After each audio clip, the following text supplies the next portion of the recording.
Eu quero lhe contar a história de um homem que vai ilustrar o que significa o senso de responsabilidade e de honra. Preste muita atenção, pois é uma história real. Quando este homem morreu em 1974, eu tinha apenas 2 anos de idade. Eu estou falando de James Braddock, um americano boxeador que foi campeão dos pesos pesados em 1935, nos Estados Unidos. Por que fizeram até um filme da vida dele? Por quê? Você vai entender o porquê. James Braddock viveu durante a Grande Depressão, a chamada Grande Depressão, que foi a grande crise econômica que atingiu os Estados Unidos e o mundo na década de 30. Uma época em que James, que já havia se tornado um boxeador nos anos 20, ele, por causa de contusões, por causa da sua condição física, ele teve de deixar a sua carreira no boxe e trabalhar nos portos para sustentar a sua família. Mas com a Grande Depressão econômica, ele perdeu o seu emprego. E como milhares e milhares de pessoas, precisou de ajuda do governo e entrou na fila do pão, não é? Na fila do pão. Eram literalmente filas enormes que se faziam à frente do escritório dos benefícios do governo, onde então as pessoas, os homens, os pais de família, ficavam ali por horas esperando a sua vez para levar para casa um cheque que eles poderiam usar para comprar o mínimo necessário para a sua família. E James Braddock, depois de um boxeador profissional e de sucesso, se viu na fila do pão. E ele foi lá, pegou o seu cheque de benefício, digamos assim, o seu Bolsa Família, não é? Seria o nome hoje, e muito envergonhado foi para casa e deu o pão para a sua família, sua esposa e seus filhos.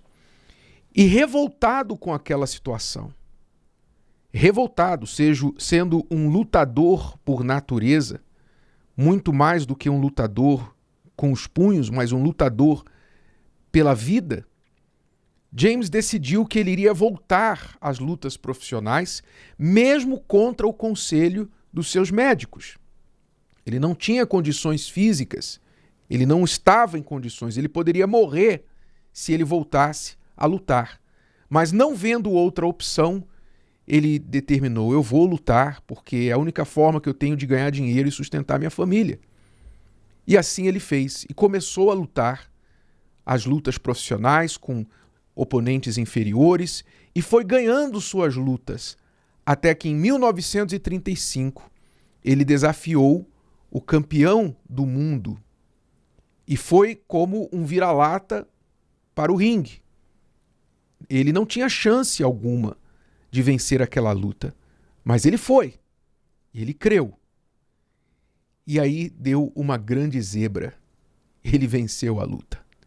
Ele venceu contra o favorito e se tornou o campeão dos pesos pesados no boxe em 1935. Estou falando de James Braddock. Você pode assistir mais sobre a história dele no filme, o título original Cinderella Man, em português no Brasil foi lançado como o título A Luta pela Esperança.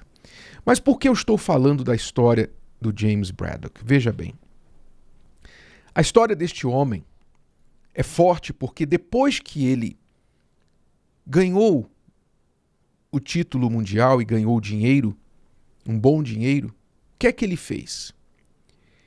Ele voltou lá no escritório do governo, onde ele pegava o benefício do governo para a sua família, e ele devolveu todo o valor que ele tinha recebido durante o período de necessidade, que ele precisou de subsídio do governo.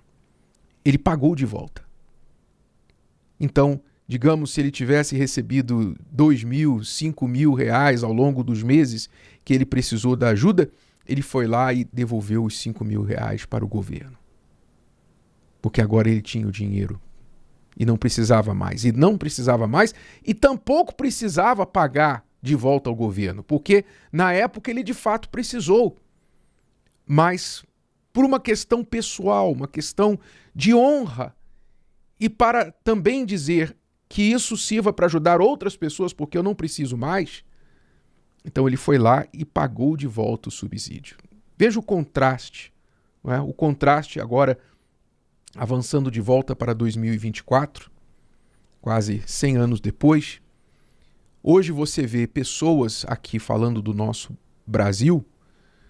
Recentemente saiu aí a informação do governo mostrando que cerca de 3 bilhões de reais do Bolsa Família, ou do auxílio que é dado pelo governo às pessoas, é dirigido para as apostas. Ou seja, as pessoas que supostamente recebem um valor, um subsídio para a sua subsistência, estão dirigindo parte ou todo desse subsídio para as apostas. Você vê a diferença na responsabilidade, a diferença na consciência, no caráter. Então, veja o que a responsabilidade, né, essa palavra é tão usada, mas está se perdendo o sentido ao longo dos anos, com tudo que as pessoas aprendem por aí, que elas têm o direito, que elas têm, alguém tem que ajudá-las e tal, que elas são vítimas e que se alguém não ajudá-las, elas não vão conseguir vencer na vida, etc. Esse senso de responsabilidade tem se tornado algo extinto, raro nas pessoas.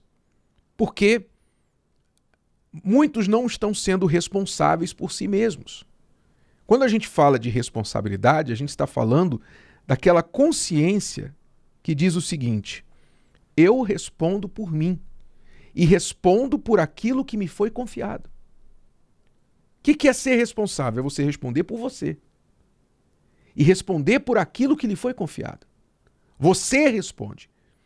E pela consciência de responsabilidade, de honra, de caráter, já que você sabe que você vai ter que responder por você e responder por aquilo que lhe foi confiado, então você trabalha, você se empenha para que a sua resposta seja satisfatória. Que você não passe vergonha quando lhe perguntarem e isso e aquilo, que era da sua responsabilidade. O que é que você fez? O que é que você está fazendo? Você então trabalha para não passar vergonha no momento da prestação de contas. Veja, a palavra de Deus está cheia de exemplos disso.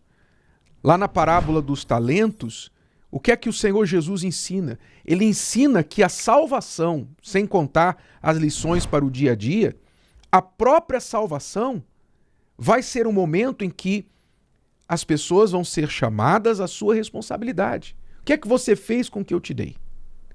A parábola dos talentos, que mostra 3 tipos de pessoas, os 3 tipos de servos representam 3 tipos de pessoas, e um dos servos foi aquele que recebeu o talento e foi irresponsável com o talento, enterrando-o e não fazendo o que o Senhor lhe pediu que fizesse.